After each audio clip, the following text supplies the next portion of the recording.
Benfica Podcast is one of the founding members of Benfica Independent. Benfica Independent is an independent platform made by fans for fans, and in it you can find opinion articles, podcasts, including ours truly, and also modalidades, if you will. We're also on Patreon, patreon.com/Benfica Independent, where you can get merch, you can sign to get exclusive content, and share your Benfiquismo.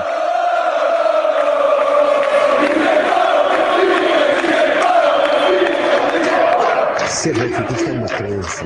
É uma religião muito grande. A adesão um culto que é liberado, que crê, que é mental, que é o caráter das pessoas. Calma de quem é grande, maior que os maiores. É uma paixão para a explicação. Eu não consigo explicar o que é ser do Benfica. Eu sinto o que é ser do Benfica. É de facto uma paixão.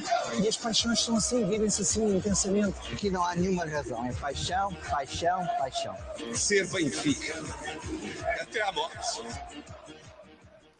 What's going on, everybody? Welcome to another edition of the Talking to the Dog Benfica podcast. My name is Alfredo Fumaças. With me, as always, Cristiano Oliveira. Cristiano Oliveira, como é que é, amigo? Tudo bem?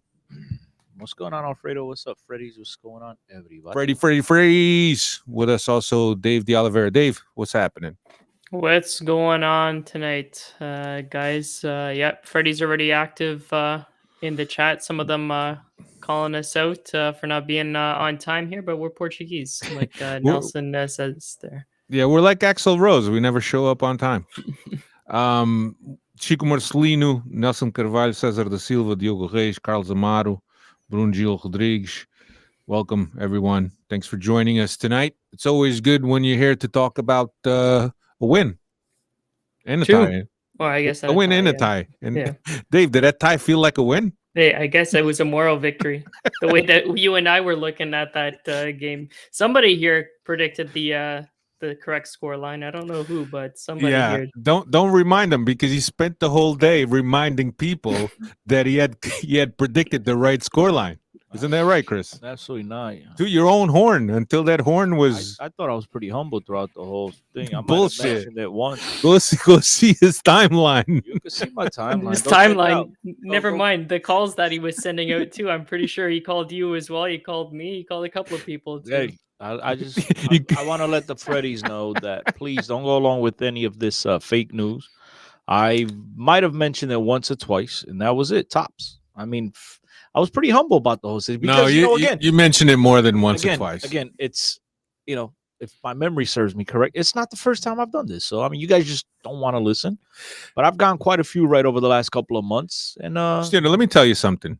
But I didn't come here to talk about me. We came here to talk about Benfica. Let's move on. There's a lot of things that you get right. But when you get right, you never stop throwing in people's faces that you got it right. No, you make me sound like a scumbag right now. And that's not scummy. Yes, it is. That's not scummy. That's just right. You because reaffirming your correctness. I'm not a cegueta like a lot of you guys, and I predict a lot of stuff right. And so, when I'm wrong, and I admit it. When I'm right, I'll move on. I mean, you make me sound but there's people that when they're right, they just let other people recognize that they're right. You, on the other hand, if you would have listened to the Benfica podcast, you would have seen that I predicted it, this and that. I said that maybe twice. And again, if you get as many things right as I do, that's the truth. But listen to me. Your horn. I mean, look, if you again, it's like I tell people, right? I tell people all the time. The only people that I know that don't talk about their previous accomplishments because they don't have any. Yeah, you know what I mean. What do you want me to I'm smart. I like to let people know I'm smart. But here's the thing: when you get so much right, I get a lot. You shouldn't have to toot your own horn. You should be recognized as the beacon of truth. I have to let everybody know. I have to remind everybody of how smart I am, because if people know you're smart, if some Freddies just turn this on, right, and they haven't listened to us over the long haul, and they hear the two of you knocking me, they think I'm just some dummy. So I have to remind everybody that I'm right.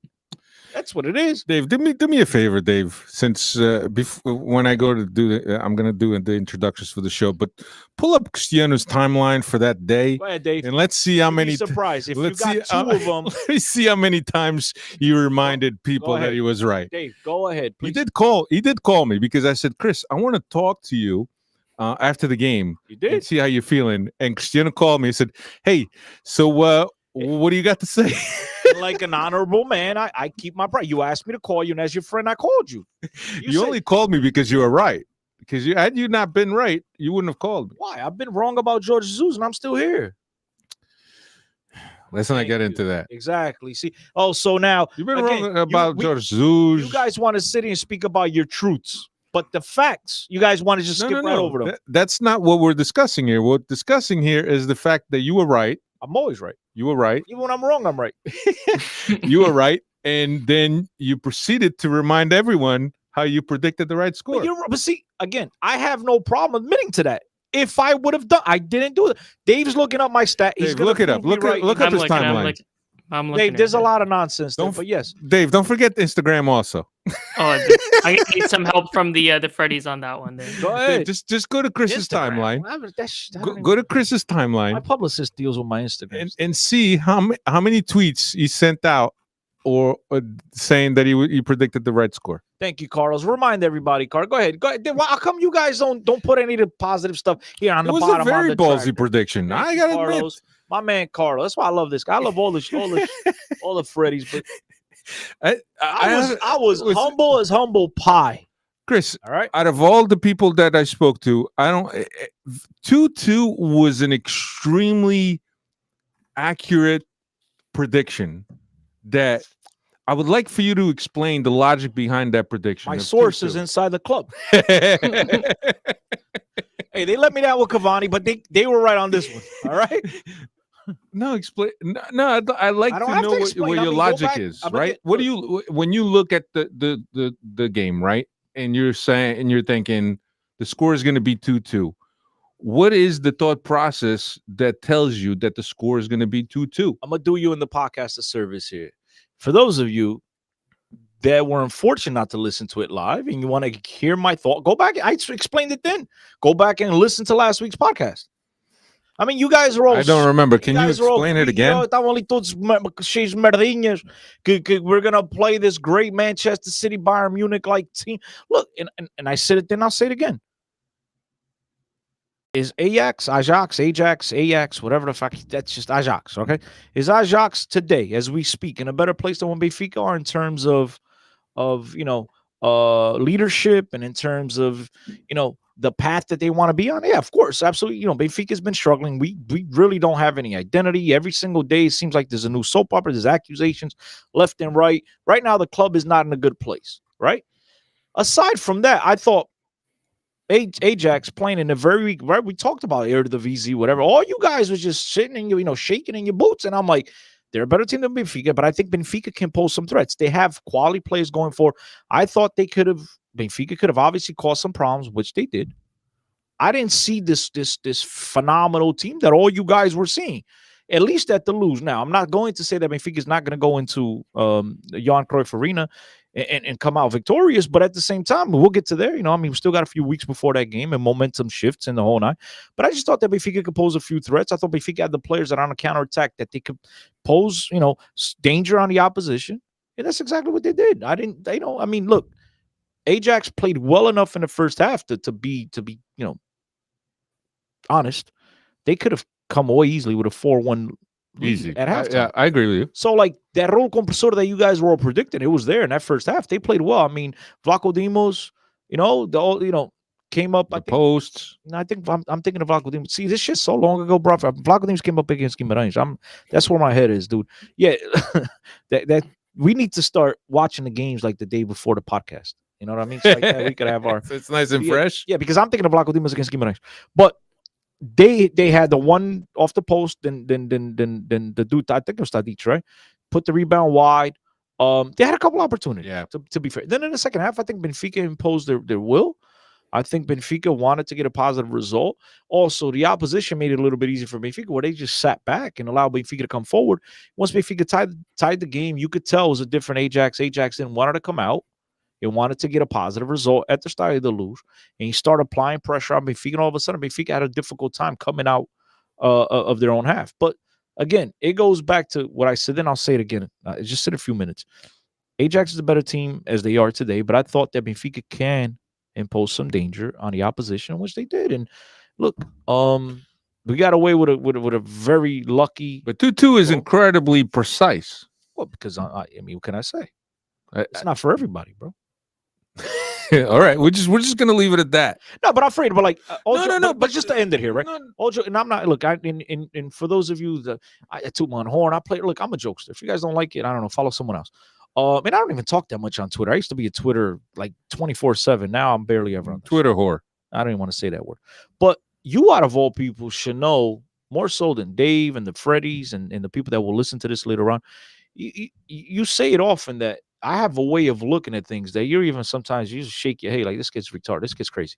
And then like, yo, it's just, I don't know, it's the way I look at things. I'm no better, no worse than anybody else. I'm just me. No, I just thought that the score line was very precise because when you look at the game, right, 2-2 is perhaps the furthest score line that I'm thinking of, right? Because that means that Benfica has to score 2 goals. I thought the opposition was definitely going to score at the Luz, and I thought that Benfica. I thought that too. I thought that too. Like, they're talking about a team that was coming off a 9-0 victory the previous game, right? Something like that, Dave. It was like they were slapping teams left and right. But again, it wasn't about their offensive output. It was that Benfica can pose some danger, and Benfica capitalized on that. Look, we were lucky. Vertonghen, good for him. I think I really do believe he meant to do that. He meant to ricochet off somebody. He just wanted to put it back into the box as hard as he could, and hopefully somebody we know would have a difficult time controlling, and that's exactly what happened. And then I thought with Darwin and Rafa had a terrible game in the first half. You can tell, Alfredo. This is the reason why Rafa's still in Portugal. The game, which is, I think I tweeted about it, which is crazy. Dave, you're talking about quite possibly the fastest player on the roster, right? And so when I tell you that game was too fast for him, it makes no sense because, like, wait, this guy's stupid quick. But there's different quickness in a soccer game. There's quick on a sprint, and there's quick with the ball at your feet. And when Rafa, every time he got the ball in the first half, and he'd have 2-3 guys around him, he didn't have the quickness of get the ball, control, turn around, pick up his head. Go ahead, Dave. Dave has it. Yeah. Crazy to say this, but this game is too quick for Rafa. Without space and time, it's no bueno. Yeah, I mean, it's a different. In the second half, with them sitting back, and all of a sudden, he had a little bit more space. It's a totally different game. But again, what can I say? I reiterate. I thought they were going to score goals. I thought we could score some goals. So hey, I mean, what the hell did I have to lose? 2-2. Why not? Yeah. All right. So we started in the middle of the game, but obviously you know how things go here in the Benfica podcast. Oh, wait, before you go, Dave, what happened? You're not putting it. There was 3 mentions of the 2-2 score line. He said 2. He said 2. That sorry, he was did off 2. by 1. You guys are off by a whole bunch of goals. I was off by 1 tweet. Hey, I told you I put some money on Chris's score line at halftime, and it Dave, what were the odds, dude? Well, at halftime, the odds were probably higher. Yeah. By the way, just want to give a shout out to my boy Antonio Pita from Benfica Barraca. I mean Benfica FM. He also predicted 2-2 apparently, and he put money on it. And he won a nice little. Yo, he put €1 down and he won 85 euros. Really? Yes. On the scoreline? On the 2-2. At the half. No, I guess before the game. Before the game. So pretty again, good, man. Look, that's what I'm saying. We think alike. It's so specific that the odds were incredibly high for a scoreline like that. So even the guy, what do you call the guys that do that handicap games? The Bruxos. The bookies. Yeah, even the bookies thought that there was a very odd. So I think Cristiano's definitely some kind of a case study. Do you guys know this? And this Did you know? Did you know, Dave? You're a guy that likes to wager a little bit. When you guys say bookies, do you know it's not bookies? You know, there's like one singular beer belly fat dude in a little room locked up in Vegas, and he makes all the lines himself. Do you know that? You guys know that? Worldwide? No. That's not true. Yes, it is in Vegas. No, The it's not Vegas true. odds. The Vegas The odds. Vegas odds, Yes, yes. that's what I'm talking. I But- said Vegas. I said he's locked up in Vegas. For companies that in Europe, which football or soccer is the biggest or the sport that gets the most bets on, they have guys.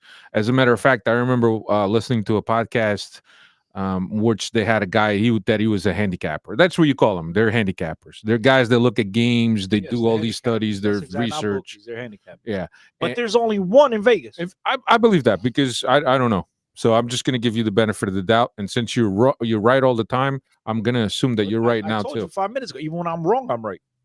Yeah, even a broken clock is right twice a day. All right, let's get this started. Ajax at Stade Luge, first leg of the knockout round.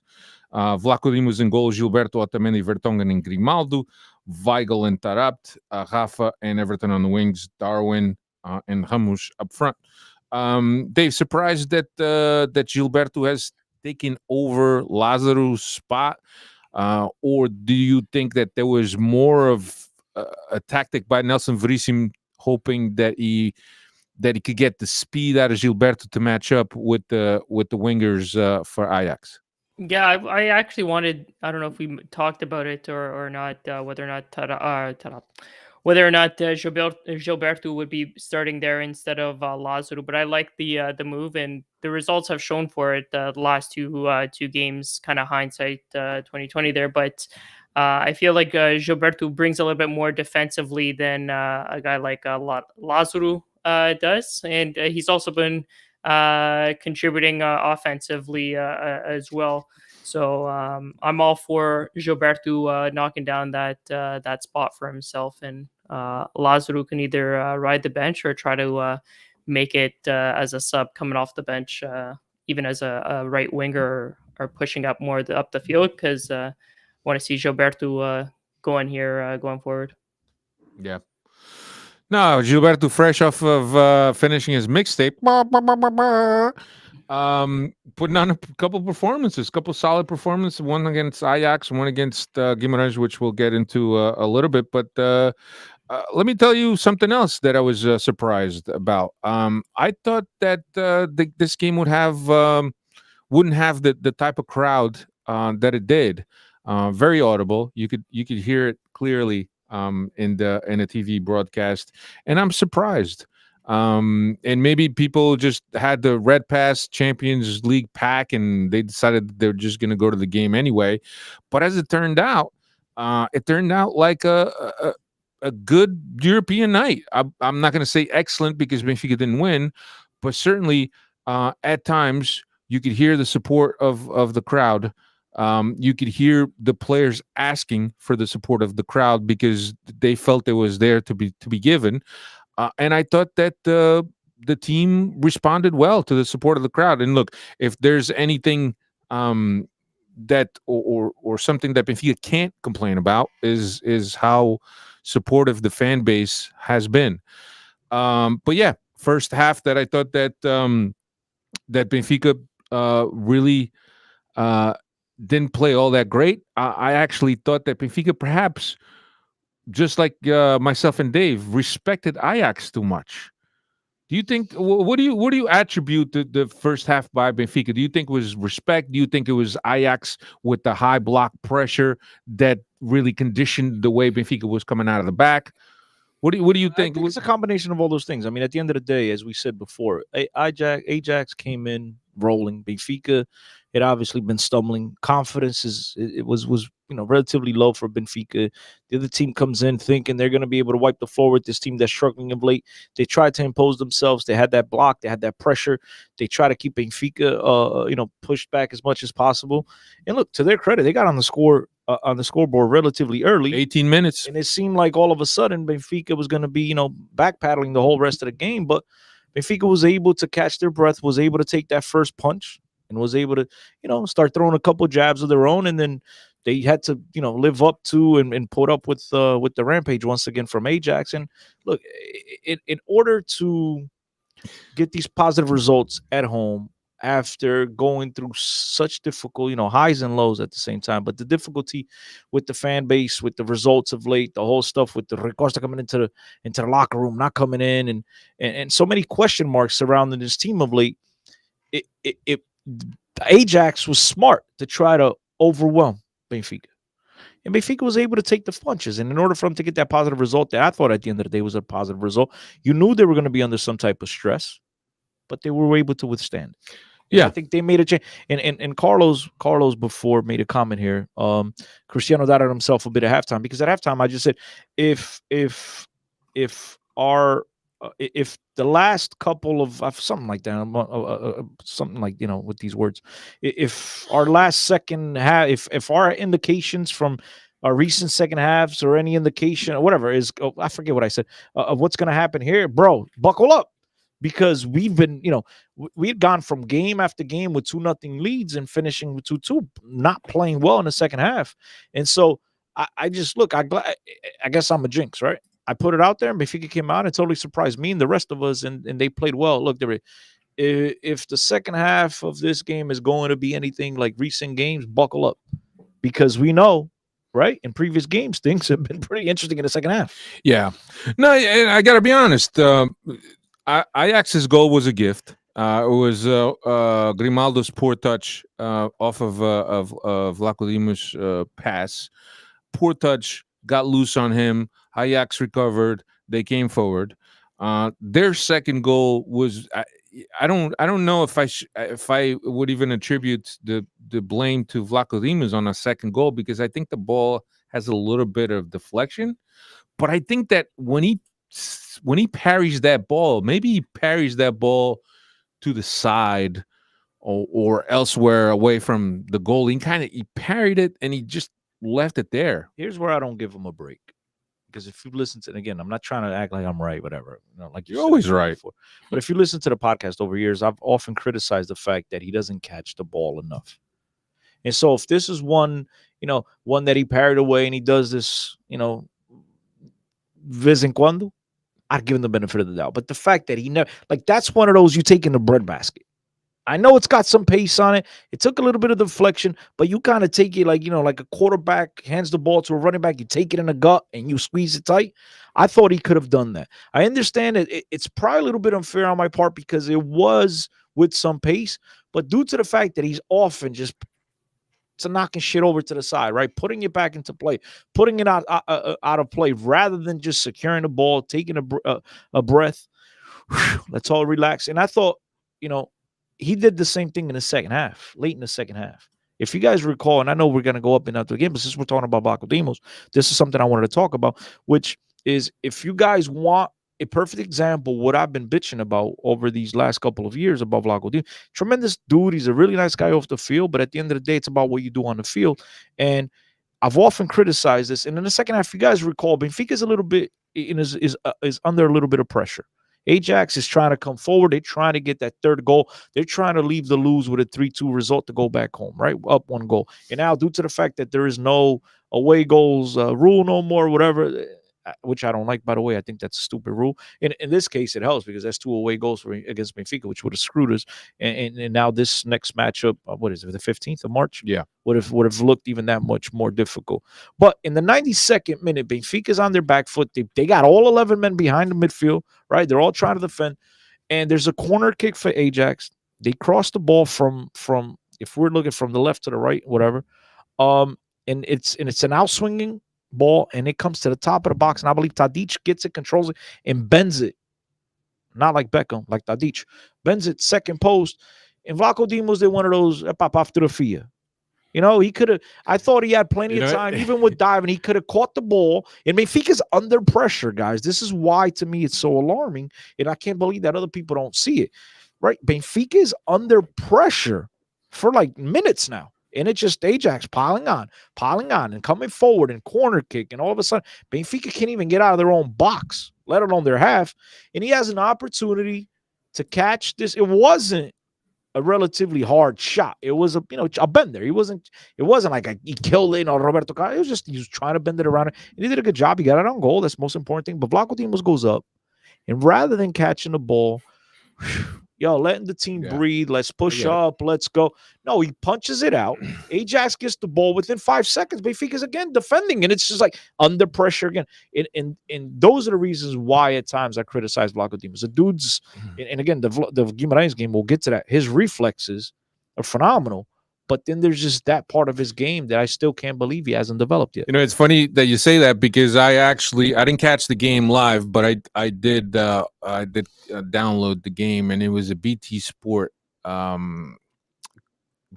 feed that had Steve McManaman and Ian Dark as the commentators. And there's a save at the end of the game that Vlaco Dimos just flies and grabs the ball that Steve McManaman said, huh, that's a photo, a save for the photo. And it's funny because I think Cristiano mentioned that to me before or right after the game was finished, as we were talking about Vlaco Dimos, and I hadn't watched the game, and then I'm watching the game, and this was Stephen McManaman said that I started laughing because Cristiano had said the same thing.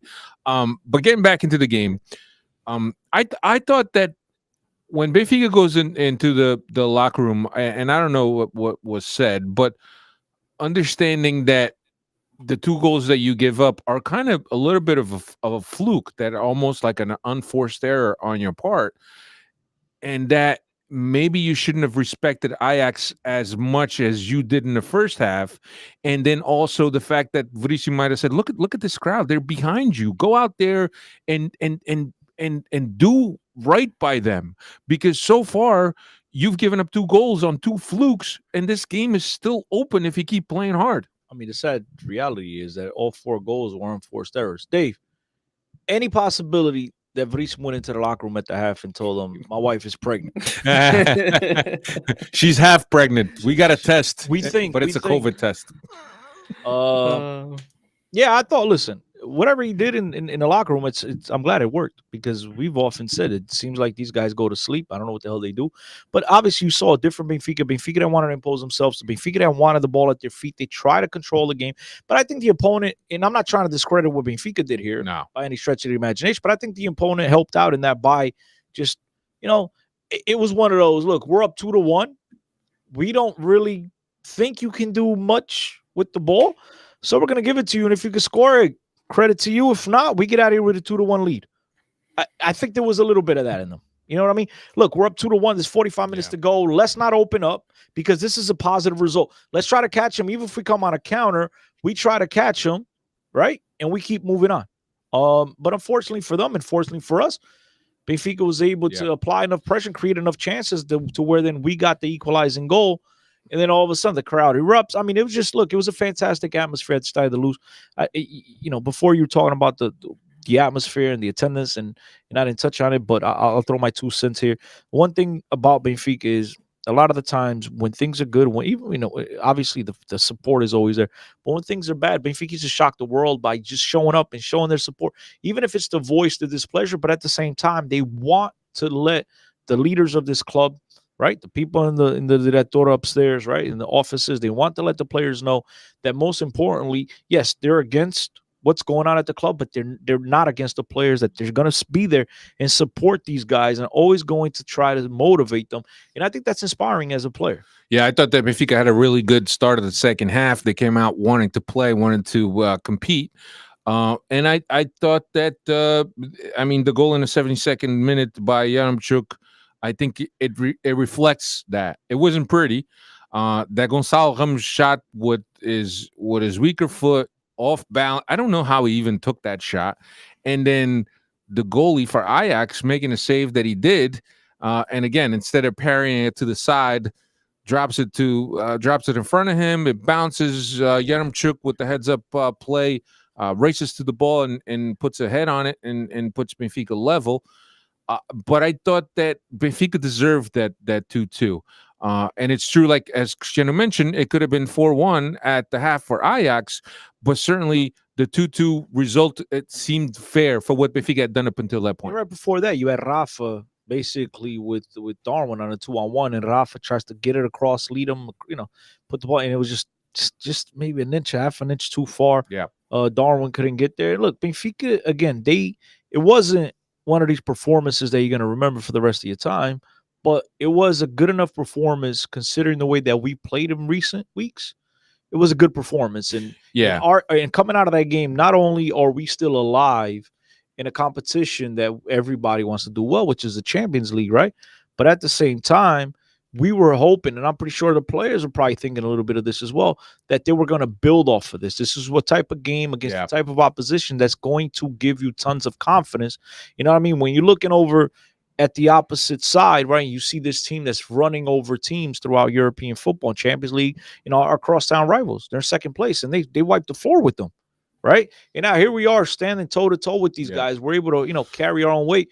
And then how are you going to carry that into the next game? You look at a Guimarães, I mean, it's an inferior opposition. So confidence-wise, mentally, you're going to be on a high. So I was glad that they played well. I was glad that, especially in the second half, I think this was one of those moments where there have been so much negativity in recent weeks due to the performances in the second half, where this time they kind of reversed it. Where the first half was really, they're down half, but terribly bad the first half. No, they could have only given up 4 goals. I mean, it wasn't that bad.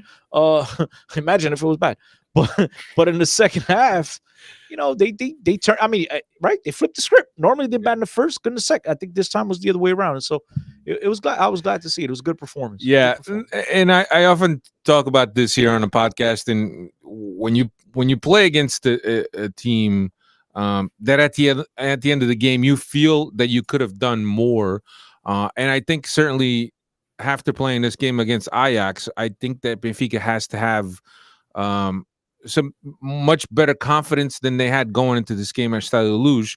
Dave, do you think that the fact that Benfica knows that they can now compete with Ajax, albeit in their own pitch, do you think this will play into Benfica's favor when they travel to the Netherlands?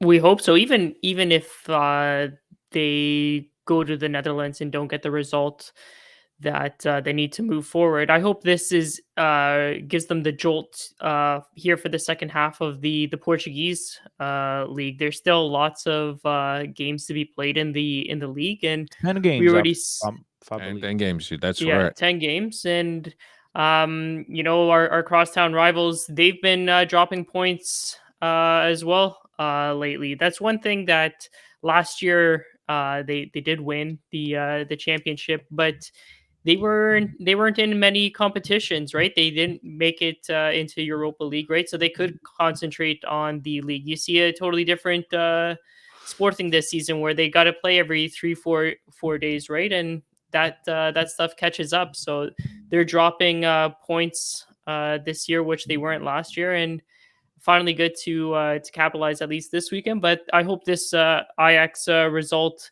gives them the confidence that really in the Portuguese league they should be dominating any team every weekend here.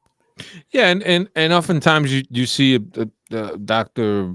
Jekyll and Mr. Hyde in when teams go into these different competitions. I remember discussing this with somebody that there was a year in which Ronald Koeman was our coach that he did very well in the Champions League, and then domestically he was piss poor. But in the Champions League, I think we lost to Barcelona in the quarterfinals, if I'm not mistaken. But he was able to have a nice run in the Champions League. But this was all that Benfica was good at this year. But certainly, I think that Benfica goes into the Johan Cruyff. Johan. Ajax, Johan. Cleaning. Ajax. Cruyff Arena with a little bit more confidence. I'm not going to say that it's going to be easy. I got a question for you guys in the Freddies. If you guys don't know, because I don't know, so I'm not sure you guys know anybody. But if anybody knows, because I know that the Netherlands right now, the Países Baixos, the lower nations, or what's the other word that you can go by? That's it. Holland? No, Netherlands. Okay, Países Baixos. That they were one of the strictest. That's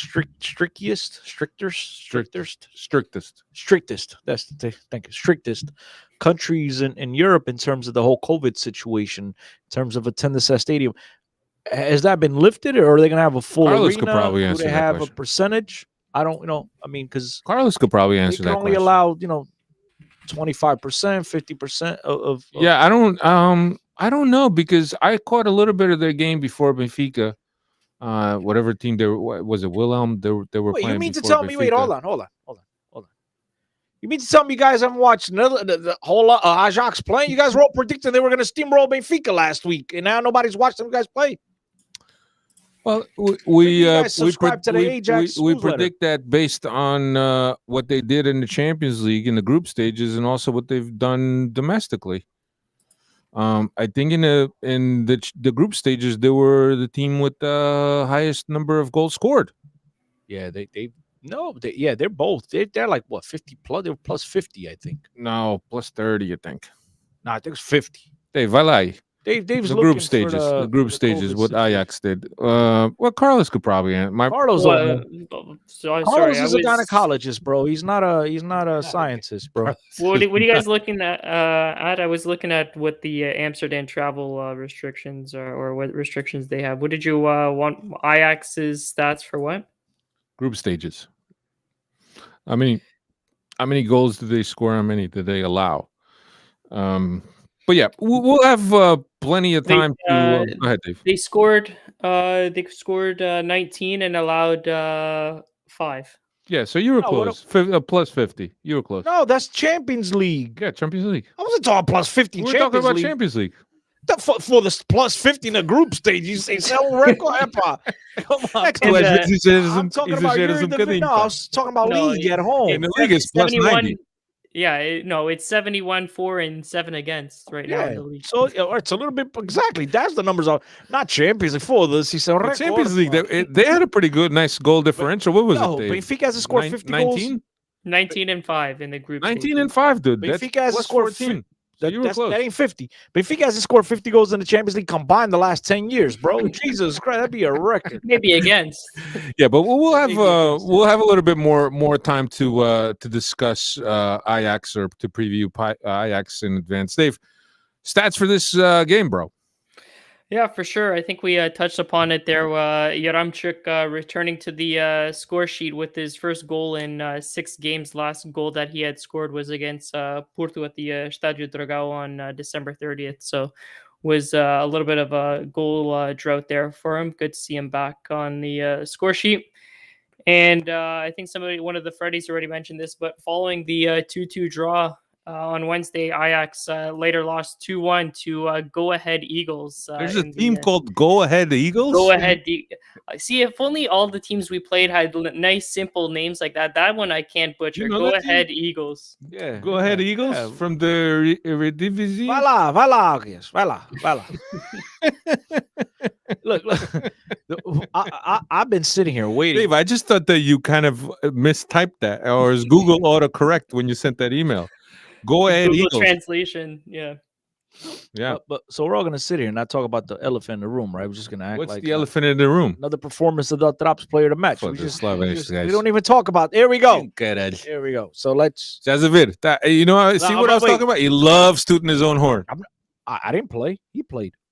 Yeah, but That's it. But you're a supporter of Tarap should be the first name on the roster, Actually, you know what? I on spoke the too starting soon. 11. I should have just let you bury yourself and like sit here and drool all over Gonzalo Ramos, and then I would have mentioned that. But I Did I even mention Gonçalo Ramos? I saw your notes. You were going. Onde é que tá? Onde é que tá? It's behind that page. No PK on Ramos. That's all I You wrote. think that's a PK? No. I didn't think it was a PK. I thought you saying no PK. I thought okay. Yeah, I thought you wanted to w- discuss. No. Sorry. See, I thought I was hosting again, so I started asking questions. No. Esquece. You can still ask questions No, but without hosting. No, I people were clamoring for that PK. I don't think that was a PK on Ramos. I don't think it was a PK. I I thought mean, he I didn't tried to see make a that. meal of it. Timo, leave that alone. Timo, stop. Leave that alone. Timo, stop. What's Dude, Timo saying? I don't know. These guys are talking about backup goalies on the B team. Stop. Epa. Stop. Epa. But yeah, so I don't know. I didn't think it was a penalty. I don't think either. I don't think so. I thought that there's a mistake there by the referee that could have changed the whole I didn't see another angle. complexity. No, that Brazilian guy, which is Anthony. I don't know. That Antonio? dude in Brazil. Anthony. Anthony. It was tava borracha. Anthony. It's called Antonio. She forgot the O. Yeah. So Antonio. I hadn't watched that guy play, to be honest with you, and I was very surprised by him, and I think he's going to be the one of the next good and freshest things Who? to come out of Brazil. Antonio? That dude's phenomenal. Yeah. And I thought that that play that he had with was it Gonzalo Ramos when they went head to head, and he did that could have been his second yellow card. Oh, no, that was Darwin. And Darwin. Darwin's the second time he's pissed me off. He pissed me off at the Dragon last year when Pepe's going around slapping everybody, and he's like, oh, helping him up. And now the guy headbutts him, and he gets up, and he's all smiling. Yeah, and it's okay. I thought Get out of here, Darwin. If the referee gives a yellow card there, I thought that he's out of the game, and I think there was still 20 minutes to go, and then he's out for the next round. And to be honest with you, between him and Tadic, I think he's extremely unpredictable, very fast, very quick, explosive first step, good on the dribble. I think that he could have created a lot more. He's awesome. He's really good. That dude's going places. He's going places. He's He's going going places. He's going where Paulo Bernardo. Oh no, sorry, wrong player. Gonzalo Ramos. Oh, sorry, wrong player. wait. He's going where they say Shaw Academy is going. They're all going. Nah, but he's got that sick. I mean, he is the type of player that I enjoy. Why? Because He's the got dude's Ginga. productive, and he's got Ginga. And bro, it's like the type of guy you want to buy a ticket to go watch, Dave. True or Nah, not? he's It's like, really Dave, good. you over there in Canada, eh? When you play to go watch Matthew score goals. You play to go watch Connor McDavid, right? Because those guys, they'll play, from a little play, they'll turn out to something spectacular that you'll be thinking about, dreaming about for the rest of your Yeah, life. I thought he was Those are the phenomenal. special guys. He didn't have that moment. He didn't have that moment in this game. I don't believe. We No, thought, but we he thought had he a would, couple right? moments. Yeah, but well, He had a couple moments, I man. think at home, I think Grimaldo. Look, Grimaldo in these games. I talked about Rafa earlier about the game being too quick for him. In these games, Grimaldo is just, bro. He's He's a boy amongst men. he leaves a lot to be desired. Yeah. Diogo, porta bem. Turning our attention you. to quem é que vai se embora? Oh, Diogo Reis. He always has to leave around this So time. we Where does he have- go to bed? No, he's going to work, man. Oh, he's going to work. He works at night. Yes. No, sorry He's to hear that. he's a mall cop. He's a mall cap. I don't know. I'm Paul joking. Blart. I don't know. What was I gonna say? We have conflicting reports here with the Freddies. What's that? So the gynecologist Carlos Amaro says, according to the Guardian, Netherlands still imposing reduced capacity in restaurants. Yes. No mention of big venue type of establishments. Okay. And then Timo Suriano, get new pitch, bro. That draining system shaky. No more quarantine requirements for visitors, but they do require negative test and proof of vaccine. Phenomenal. What, guys? I'm talking about the stadium, Johan Cruyff Arena. Yeah. So what Timo's saying that there's no restrictions as long as you got a test, you could get in. That's how I understand it. But when you go to the Lose, you need the test and you need the app. Yeah. I think Apparently they they've lifted. gotten a little bit more looser on that, according to what my dad told me. All right. Turning our attention here to the Guimarães game. Cesar says he gets stepped on. It's a penalty. Gonçalo Ramos. Pá, não sei, pá. Não sei, Cesar. I thought that he kind of made a little bit. There's some contact over there, but I think that when he makes a meal out of it, Like he they're kind of saying, takes it he's away. making a meal out of it, hey? Yeah, he makes some poutine out of it. I think that that kind of takes away from some of from the interpretation of the referee. All right, Guimarães. Starting 11, Vlaco Dimos, Gilberto, Murato, Vertonghen, and Grimaldo, Meite and Tarabt, Rafa and Everton, Ramos and Darwin. Of course, both Otamendi and Weigl being suspended for this game, serving their yellow card accumulation suspension. So I guess we really, we knew that Meite was going to play because we really didn't have anyone there. And then Tarap, who's had I don't know if we knew. The newspapers made so much, but I don't know the kid's name, and I'm not trying to be disrespectful, but the kid that the 6 from the B team that got promoted, and the guy got called up to the That's game. Maluk, man. Pafulas. I know what you're talking about, but he would never get that start. That's but I understand him joining the team because the other two guys couldn't play. I'm not making this up. The newspaper covers said that he may start. That's the guy. Yeah, there was a lot of speculation that he might start because that's the guy. Be verissimo. I'm telling you. Yeah, no, I always thought that Maite was going to play, and Tarap we questioned in terms of Ajax, and I said I don't think Tarap is going to play for Ajax because I think that Veríssimo is going to go for something a little bit more defensive, but hey, kudos to him, and he's going with the guy with the hot foot, and certainly Tarap right now he's going through a good spell of form. So He didn't have a great game. Why in this not game, keep- Guys. But I'll tell you this much: the guy who did, who I thought had a really good game, considering he's barely played all year, and Who? it's now his third start on the Veríssimo, more starts on the Veríssimo than obviously on the JJ, is Meite. yeah, Meite had a Well, really good game. I think that Veríssimo he's already publicly said that Maite is not a 6. That and look, We don't have one. on this team. I enjoyed. I gotta say, I enjoyed Maite. The first goal is a ball that he shifts to, or that he switches to Gilberto on the wing. Gilberto hits that cross, and Ramos hits the ball, and Varela hits his hands and goes in. Where did I see that? Wait, it happened again?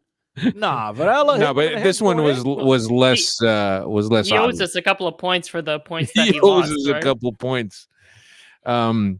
Yeah, but I thought that Mete played pretty good. Nelson Carvalho here saying one third capacity limit stadiums in Netherlands. So Pronto, já sabemos então. vamos ver se o Nelson tem razão ou não. Para a semana levas nas orelhas. Yeah, no, I think that I thought that Mete played well. Look, I think again, start the game with two clear chances for Guimarães that Vlaco Dimos does Man. extremely well to defend, That right? Stupido up top. Stupinan. Oh, stupid. Oh, yeah, that guy up top.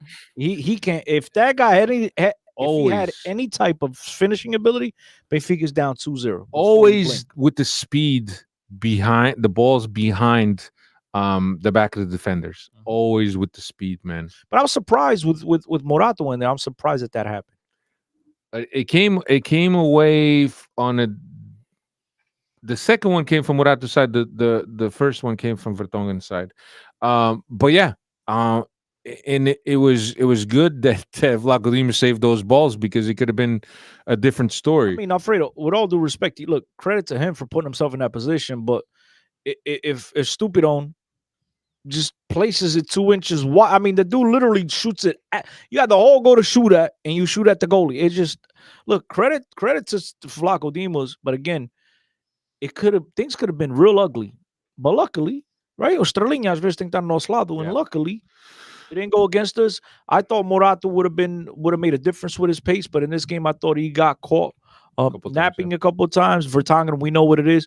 I see Red Baron over here talking about that both opportunities were due to lack of marking in the midfield because of Maite. But again, a guy that's barely played, and it's not an excuse, but at the end of the day, a guy that's barely played, he's going to be rusty, but you can't have these types of teams coming to the lose, regardless of the current form, impose these types of threats. Yeah. I mean, it's just unacceptable.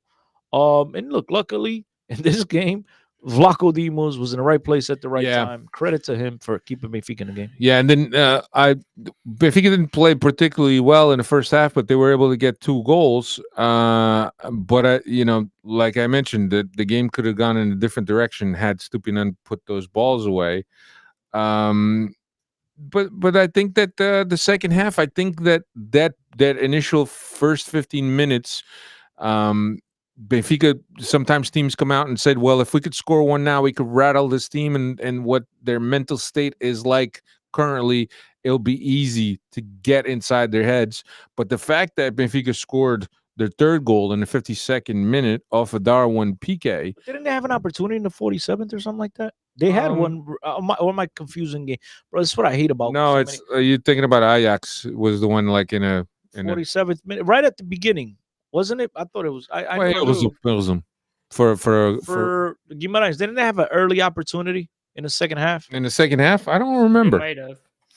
I don't remember. Just like every team does, they might have. But in the 52nd minute, us grabbing the third goal, I think that kind of settled things for Benfica, and I think it helped. I think it helped because by then you're in their first 15 minutes of the second half, as I mentioned, and I think that that really took a lot of hair out of anything that Guimarães had planned for the second half. But yeah, and I thought that Benfica just did okay, just managed the game. I didn't think the team was ever in danger. Dave, what'd you think? What'd you think of the second half, man?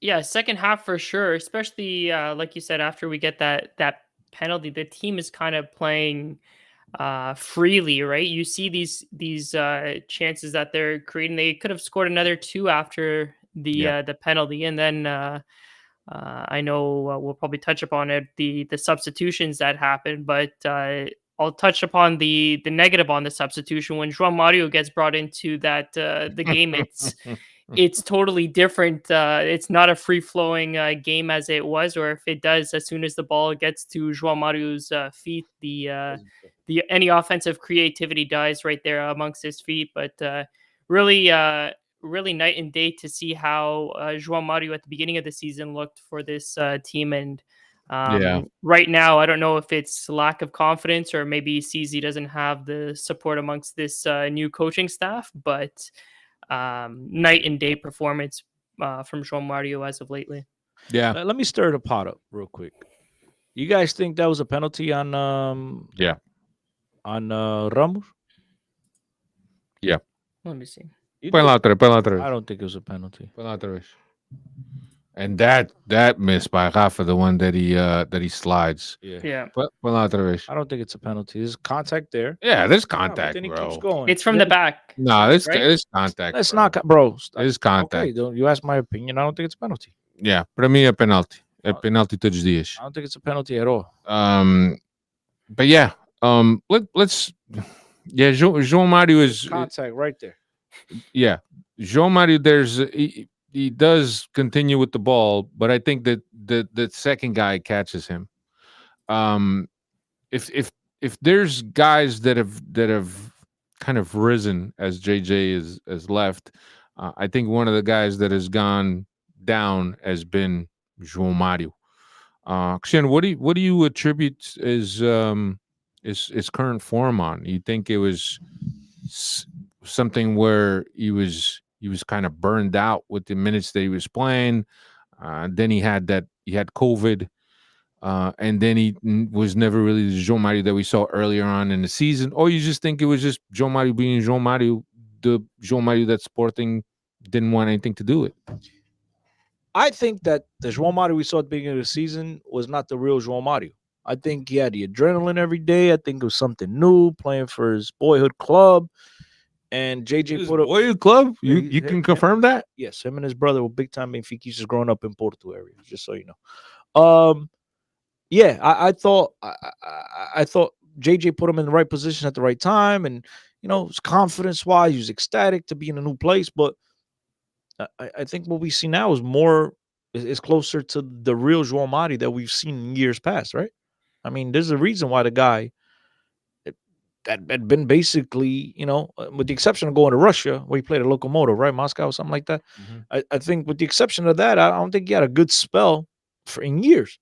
So I think he fooled us. And credit to him and credit to Sporting for realizing that this is not the player we all anticipate that we all thought he would be.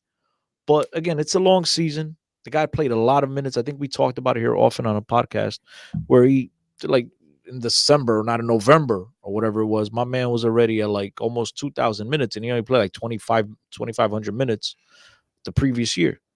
So maybe he's a little bit burnt out. The team has changed a little bit. Obviously, Verissimo has returned to a 4-4-2. He's in the middle by himself a lot. He doesn't really have the ability to build up play where Adele does, right? Adele gives you that Ginga gives you that ability. More of a vertical approach. That he's direct. João Mario is a guy that when Benfica's got a really good midfield, he can play there because he's another guy who's going to rotate the ball, be at the right place. He's going to aguentar un resultado. He's really good at that. Yeah, keeping the ball. The problem is that the way Benfica have played this season, we found ourselves trailing. We found ourselves tied in a lot of situations where we needed to go for it, and he wasn't able to give us that. And so then all of a sudden, confidence starts to dwindle, right? There's other guys behind you that are taking advantage and making the most of their opportunities. COVID didn't help out. But if you recall on the first podcast we did after Benfica signed them, I said then and I repeat now, João Mário is a guy que indifferent, que não faz nada bem e não faz nada mal. He's there. Mhm. And right now on this team where we need a difference maker and you got a guy that's just there, he's going to stand out like a sore thumb. Yeah. Yeah. Along with that João Mário substitution, Yaremchuk also came in. And look, if there's things that make me proud to be a Benfiquista and that kind of speak about who Benfica is at the club, and granted, this could have been done by any club, but it's something that's very typical of Benfica. So Yaremchuk comes in. Obviously, everybody knows what's going on in the Ukraine. Comes in. Luizão tells him that he's going to get the captain's armband as he's about to come in. Vertonghen takes the captain's armband on, puts it on him. He comes in on the field. The whole stadium gets up and the whole stadium starts to clap. And there's an extremely emotional moment. And I think that if you're watching that live and you understand everything that's going on at the time and what the Ukrainian people are going through, I think it tugs at the heartstrings, and you can't help but to get emotional about just the emotions that he showed as he felt the outpour of support by Benfica fans and in the stadium. The video or the images of that moment have gone viral. Travel the world, and multiple news stations publicizing, and it's something that it makes me proud to be not only a Benfiquista, but makes me proud to be a human being, and it gives me hope that humanity is not lost when you see actions like that. But certainly, it's something that fits very well with the Benfica fabric and Benfica's DNA. These type of things are things that I've kind of grown up watching. We had the unfortunate event of Ferreira's passing as another extremely emotional moment. But there's been a lot of moments in Benfica's history where it appeals to the humanity of people, and I think that's perhaps the purest feeling that you could have, an emotional feeling that you could have, is that things that happen spontaneously, and that as a Benfiquista, you're kind of caught up in the middle of it. I mean, if you're watching that game on TV, because in person, I spoke to a lot of people at the game. They didn't realize. Before they didn't see it. But if you're watching that game on TV and you didn't have an emotional reaction to it, you don't have a heart. I couldn't hold. I mean, when I seen him, his lips quit, and you see the tears in his eyes, bro. I couldn't fight back the tears. Like, I had tears in my. It's one of those moments, man, that are going to stick with you for the rest of your days. There are things that happen throughout our lives, right? That you're always going, like, you know, Dave, you're a little young, but Alfredo, you know how, like, you're in your car and a song comes on and you're like, shit, bro, damn, I was 19 years old. You're always going to remember that song. You're always going to be at a place, right? First time you heard it, you're always going to, and this is one of those moments. There's things at 9/11. I will never forget where I was, what I was doing, what I was wearing, what I was at the time that happened. This Yaremchuk thing, for the rest of my days, I'm going to remember that I was where I was watching it, with who, you know what I mean? This is what Benfica, moments like these is what the tradition, the respect, the great rich history of Benfica was built on, was on moments like these. Benfica always knew how to appreciate, always knew how to thank, the moment. And give relevance to that moment. And again, this wasn't planned by the club. I think the gesture by the club to give him the armband, I thought that was phenomenal, right? It was a sign of It was support. a sign of support, but what made it special was once again the fans at the Stade de Luz, which was only like 39,000, it wasn't even a sellout. But the fans, they made that, as you mentioned before, the humanity, they made it a moment because everybody with that, with their applause and their standing ovation were showing him that they're with him and his people. It wasn't about Yaremchuk, the Benfica player. It was about Yaremchuk, the Ukrainian, and his people back home going through devastation that none of us, thankfully, could ever imagine. I mean, I haven't lived through that, and I'm thankful, and I don't believe any of us here have lived through those types of situations. And I think that was special. The fans made it a special moment, and I'm glad that Yaremchuk was able to feel that warmth because it's got to be difficult. It's got to be difficult for him and any Ukrainian, whether you're in Ukraine, outside of Ukraine. It's got to be a devastating feeling to have to live through that and have to go through that on day to day. Yeah, look, it's one of those moments that, as Chris mentioned, we'll remember forever. Much like the game against Porto after Benfica, after we lost to Eusébio. I think those are things that will remain engraved in your mind But as a Eusébio, Benfiquista. everybody went into the stadium knowing they were going to get to their opportunity to say you talking about the game or The game. Oh, the game. The game. I'm thinking about when the Right, but I mean, you look at the game and you look at all the game- players wearing Eusébio. it was different in this because the game was premeditated. Yeah, it was. This was just this was spurring a Organic. moment. It was premeditated, but I think that the reaction in how the whole imagery tugs at your heartstrings, See, it's look- something that it's hard to forget. Was going into that game, I think it would have been easy for any of us to predict that things were going to be emotional, and that Yes. if you ever knew the team was going to show up for a game, you knew that was going to be it, right? Yes. I don't think, and if you guys did, credit to you, I did it.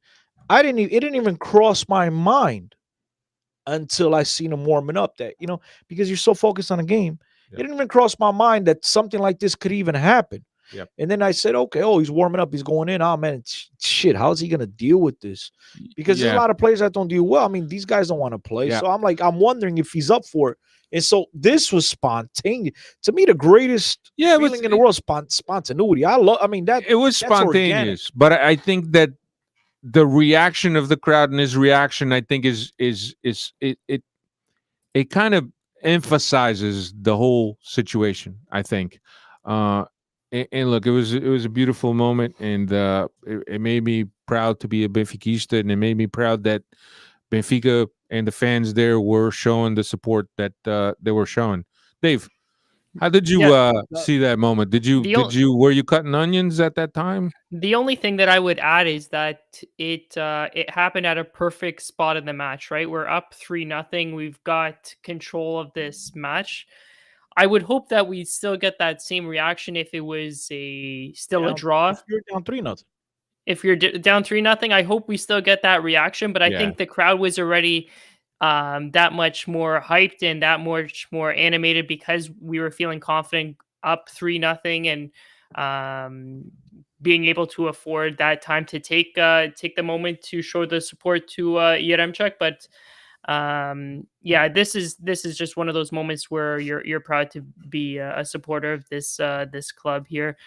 We often talk about the shit that happens outside the lines, and many times we've been accused, or presidents have been accused of money laundering and crimes. But this is one moment that has gone worldwide. Like we've said, it's gone viral, and we're proud to say that's my club, right? That I'll share that over and over again because that's my club, and we don't have those moments too often as of late. But this is just another reminder of why we support this club here.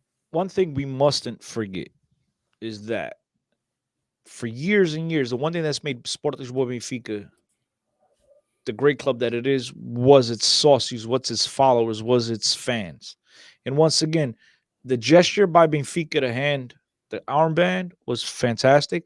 But what made it a special moment, a moment that we will never forget for the rest of our lives, was, again, the fans. That had nothing to do with the club. This was the fans that made that a special moment. And with that, my message to the fans is very simple, Dave, and this is it. So to every 100%. single Benfiquista in that stadium, because they had the awareness, right? They had that kindness inside their heart to realize that this was a moment that they needed to show support. Because, as you said before, the humanity, this is bigger than a sport. Yeah. I talked about it in weeks past with about Hugo. Benfica is the most important thing in our lives of our least important things. Coisa mais importante das coisas menos importantes. Because at the end of the day, it's still a sport. These people are children of being, I mean, it's sad, bro. All right, let's 3 points in a weekend where both Porto and Sporting lost points. Dave, some stats on this game so we could move on. Yeah, I guess I gotta give credit where credit's due. I might have poo-pooed on this guy a couple of podcasts ago, but Ramos with his 5th goal of the season, he's now scored 4 in his last 6 league matches, and that one touch that he had for that goal was a thing of beauty. I know we kind of ragged on Varela there, but I got to give credit where credit's due with Gonçalo Ramos there. Darwin now has 25 goals scored this season, 20 in league competition, has 20 goals in 20 league matches this year for Darwin. And the last Benfica player to score 20 goals this early was Jonas, who scored 20 goals through 17. So he's on some pace there, our boy Darwin. And this is the first time in 7 games that Benfica's kept a clean sheet. So last game was against Arouca on January 21st there. A whole month of dirty sheets. It's like the water boy out there. No, I was glad that we were able to get a clean sheet. Credit to Vlaco Dimas, of course, but most of all, it's just like you look at games like this and the weekend like this where both Porto and Sporting lose points, and you're thinking, mother effer, had we won the game against Team XYZ, we could have been in a much better position. That would have been an additional 5 points. Yeah, no, I watched the game against the game Gil Vicente had against Porto over the weekend, and I have to sit there. Well, I watched it because my wife is a Portista, so she watches the Benfica games, and I watch the Porto games with her. God bless. And I thought that Gil Vicente did very well, playing with 10 guys since like the 3rd or 4th minute. Yeah. But and now it makes sense why Benfica would have lost to Gil Vicente, because they're a decent team, and how fragile Benfica is. Place. Yeah, they're chasing Braga. Yeah, they're having a really good season. Anyway, important to I get. think they've got like a 13-point gap. They're on 6th place, so they're comfortably in 5th too. The Cocks have shown up. They've turned up. It's always good when the Cocks turn up. I don't know about you. Anyway, up next, Portimonense game happens Saturday at 12 p.m. Dave, does the time go back in Portugal? Because 12 p.m. is kind of a weird. I think I know for us it's the weekend I'm after. sorry, for us it's 12 p.m. There it's 5 p.m. Usually the game start at 6. Yeah, but when's that daytime? Spring savings? forward. I don't know. In Portugal is always different than here. We're March 27th in Portugal. Okay, so it's not yet. And then us here. It's March 13th. Yeah. So we're gonna be 6 hours behind. Yeah. Dave, what's Portimonense up to these days? We're gonna be 4-hour difference. We go ahead. Yeah, 4 hours. Oh, we go ahead. Yeah. Fall back, spring forward. Portimonense this season are currently in 9th place with 29 points from 7 wins, 8 draws, 9 losses.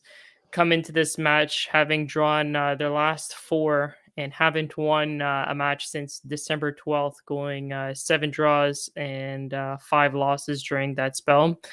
They've only picked up two wins at home this season. But historically here, 36 wins, 9 draws, 2 defeats. And actually, one of those defeats came earlier this season at the Estadio de Luz, the 1-0 result there. Our first loss of the season, if I'm not mistaken. Right, Dave? I think it was Benfica's first loss of the season. Let's see. Yeah. I think so. No, Because we played well that game. We deserved to win that game. But yo, credit to them. They did what was they it had to against do. Portimonense? Yeah, we played really well. Is that the one that we just couldn't score? Yes. Yeah, that was the first loss of the season. Yep. Which opened up the opportunity for much more losses. É, já sabes como é que é. Drop, and then all of a sudden, aquilo é correr por todo lado. Yeah, coming into this game, as Dave mentioned, off of 4 straight draws, haven't won a game since last year. Team that's So they're struggling here. They're due for a while, but they're still in 9th place. 9th place is not bad, but considering that there's not a lot of points to separate the 8th place or 6th place through the 18th place, I mean they're not doing too well. Bunch of monks all You know who's doing well? Your homeboy João Teixeira is tearing it up at Famalicão. Famalicão hasn't lost a game since he joined. Yes, he's coming over from. They were in a cellar. I spoke to him 2 days prior to his signing, coming back to Portugal, and he's been phenomenal. And that's a kid that I don't know if he's going to spend that much more time in Portugal after this fantastic run he's had. He's just coming back to Portugal. Yep. But Joãozinho's doing well. I'm happy for him. Good. Anyway, what else we got? I thought you were talking about the João. Wasn't there a Benfica João Teixeira? Yeah, I think so. Right? He went to like Nottingham Forest. Remember? Yeah. Steven used to like him a lot. I think it was João Teixeira too, right? He was supposed to be the next guy in our midfield there, and then we gave him the start. And No, it wasn't João Teixeira. I know you. João Carvalho. João Carvalho. But I know who you're talking about. Oh, sorry. He was a guy that he was at one point part of the A team. Yes. Played Played and one then game. he just faded out, ended up elsewhere. He was at Stubble too, I believe. He came back. Yeah. I forget his Anyway, that's all I got. Cristiano, what do you got? You got anything else? Oh, let me just say, and I almost forgot, for you guys that haven't checked that out, Cristiano and I had the pleasure of interviewing Brian Dean. Oh yeah. Brian Dean, who played at Benfica during the 97-98 team, 97-98 season, and also a little bit of the 98-99 season. British player. It was awesome interviewing him and hearing about his stories. He tells a funny story, which we thought it was true, but I wasn't sure it was true. But Cristiano had the balls to ask it, which is, was it true that he was out one night and he was approached by a fan, and the fan told him it's late, he's got a game tomorrow, go home. And he was hurt. He wasn't playing anyway. Brian so he's told like, us, "Bro, I'm not playing. What's the difference?" Yeah, Brian told us that story. So check that out. Yeah, check that out. Go to that's available on the Benfica Independent YouTube page. That's also available on our podcast feed. I just posted that. That was for Benfica's anniversary. And if you right. speak Portuguese, you should go do yourselves a favor if you haven't. BenficaIndependent.com. Check that out. There's lots of good stuff content there. From Ubrinco, from the Manus at Benfica FM. I mean, there's so many people to name here. We did a tremendous job of putting up as much content as possible. Yeah. Check that out, Portuguese and English. Yours truly had the pleasure, Fredo and I, to interviewing Brian Dean. It was phenomenal. We hope to get you a couple more interviews in the near future as well. But check out Benfica Independent, bro. Do yourselves a favor. Support. This is all news by Benfiquistas. This is no nonsense. Yeah, there's negative because we allow everybody to give their opinion. Negative and positive. You're Benfiquista. That's the home of all things Benfica. Make sure you check it out and support. There's plenty of content. There's post-game rescaldos, post-game pods. There's modalidades. There's, if you like basketball, if you like tent popping, fire lighting, football feminino. They do everything. Yeah, all patins. Yeah. I mean, it's a phenomenal place. Yeah, Nun Picard and Peter interviewed Paul Madeira, which was also one of the pieces included in the whole day that was posted yesterday. Is the ESPN for Benfica. All things Benfica. Check it out. Yeah. No, definitely check that out, man. We had a lot of fun, and I'm glad that the opportunity came up for us to do that. And Cristiano and I are always up for stuff like that. So awesome. And Trying to get Dave, but there's only room for one Oliver. yeah. Next No, it was good. It was good shit. Anyway, that's all I got. Next week we'll look back at this Portimonense game, and we'll look ahead to who do we got? Is it a Roca that we have, or Tondela? I think it's a Roca, Dave, if I'm not mistaken. And then after that, Vizela. Sorry, It's close. If it ended with an A, ended like Vizela and Roca. It's up they're north. there, It's up they're north. Yeah. Roca's right before Porto. Vizela is in Porto, so it's Yeah. right there. Vizela, and then we also got Ajax right around the corner. Was that March 15 or something like that? Yes, Yeah. I think we've mentioned that date a few times. Did we? I forget. Yeah. I got Yeah, that's all I got. Thanks a lot to all the Freddies for checking us out, man. You guys were active in the chat. Appreciate that. And remember, Cristiano is Cristiano, you want to give us a prediction for the Portimonense game? Where's the game at? Portimão. Oh, it's in Portimão, right?